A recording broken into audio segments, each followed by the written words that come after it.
welcome back to What Arty Noobs with General Disturbance, and we've got a battle that started straight away. We've got no warning.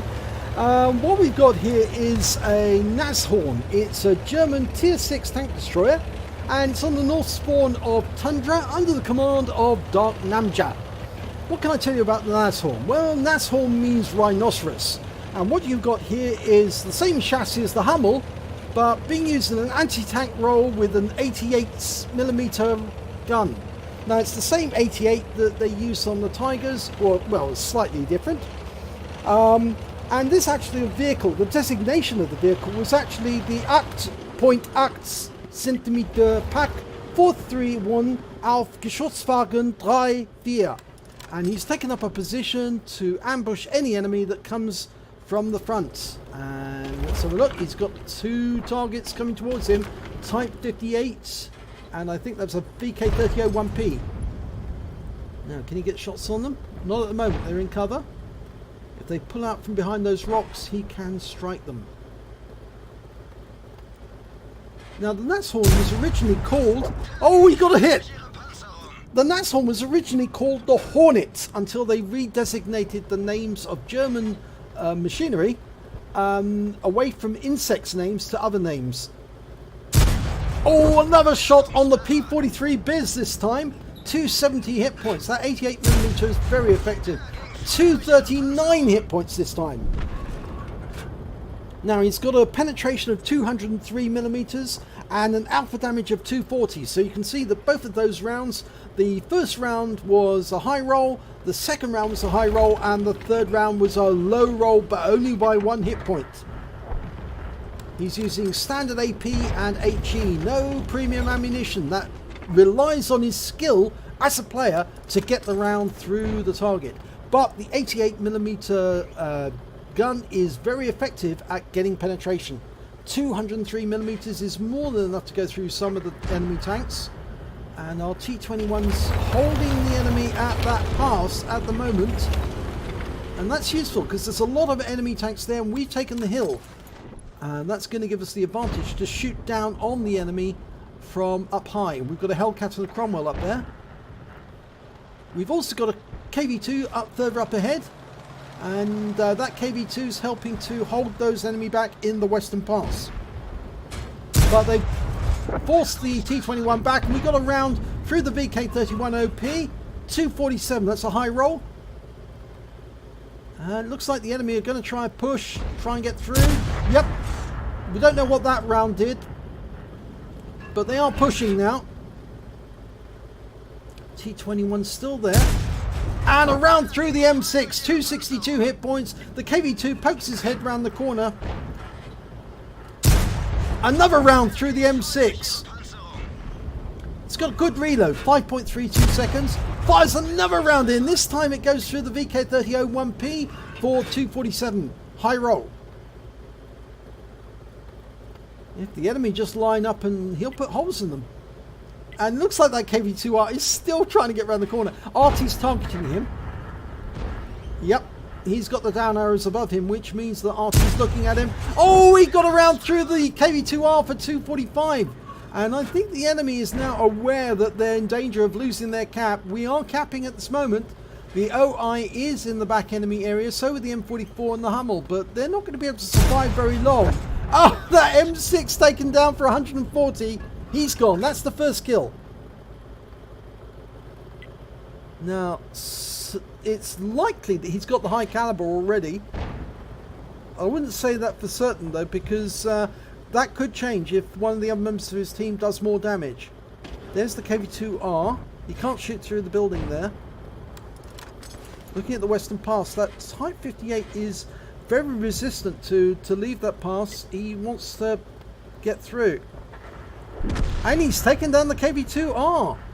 Or no, sorry, it's not a KV-2R, it's just a standard KV-2. So here he comes.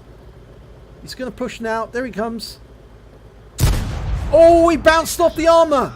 And is he going to get another round? No, he's not reloaded in time. Which means the Type 58 is now in the rear area. There's nobody in front of him. Oh, tries around to the VK, misses his opportunity. He's going to have to move from here soon because that Type 58 will be coming around that corner any second. So he's going to try and set up an ambush. Here he comes. And a round through him for 211. It's a low roll. Can he get the next round in? Going for the VK. Takes him out of the game, but he takes a round from the 58. He reloads in time and, oh, right into the engine bay. Takes out the Type 58. He did take a round from the Type 58 again for 166. But that's his 3 kills, and he's trying to platoon with the Rudy. So they both got 3 kills. That means they're brothers in arms. Now there's only one enemy left, and he's just been wiped out. It's the enemy M44. So the battle is over, and they won. And we do our victory dance. So let's have a look at the end of battle stats, and it's a first class tanker for Darknamja in the Nashorn. He also picked up a fire for effect for doing more damage than the hit points for his own vehicle. He got a Brothers in Arms award for getting at least 3 kills and being in platoon with somebody else who had more than 3 kills. A high caliber, he did get it after all, for dealing the most damage in the battle, and he got the Tanker-Sniper medal. Now he needed to fire at least 8 shots, get 80% hit rate, or 80% must cause damage, 85% of them must strike the target. So to do that at more than distance of at least 300 meters, and of course while he was shooting at those tanks in the pass, he was clocking up more damage all the time. So let's have a look at the team scores, see where he stood.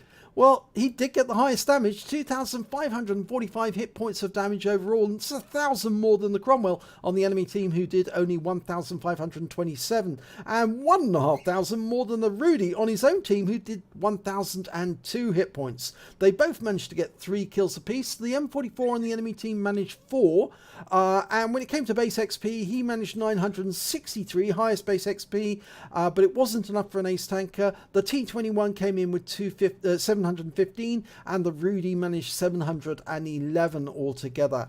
So let's have a look at detailed. Well, he fired 15 rounds. He got 15 direct hits, 12 penetration. Damage of 2,545 hit points, of which 2,149 were at more than 300 meters. Obviously, those were the tanks that he struck whilst they were in the pass. He received 2 hits. Both of them were from the Type 58, and both of them penetrated, unfortunately. He spotted 1 enemy vehicle. He damaged 6 of the enemy, killed 3 of the enemy, and did 27 hit points of damage assistance.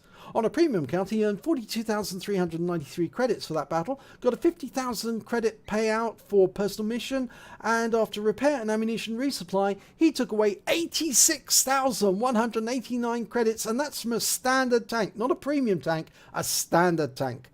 He received 1,445 XP times 2 for the first victory of the day, so he took away 2,890 experience points altogether. So a particularly good round there by Darknamja, and I do like the way that he was actually just firing round after round into that pass, which was holding the enemy back, and they really were having difficulty trying to overcome both the KV2 and the T21, and whilst they were doing that, they just kept getting holed by Darknamja in the distance, and he kept his cool when that Type 58 got through. He went for the VK rather than leaving that one alone, because that VK could have caused serious damage to him if he had allowed him to shoot next.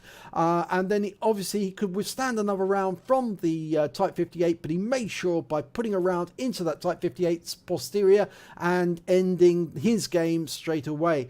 So, if you enjoyed this replay, please give it a like and do subscribe to our channel, and hopefully it'll be your replay that I'll be featuring in the next video.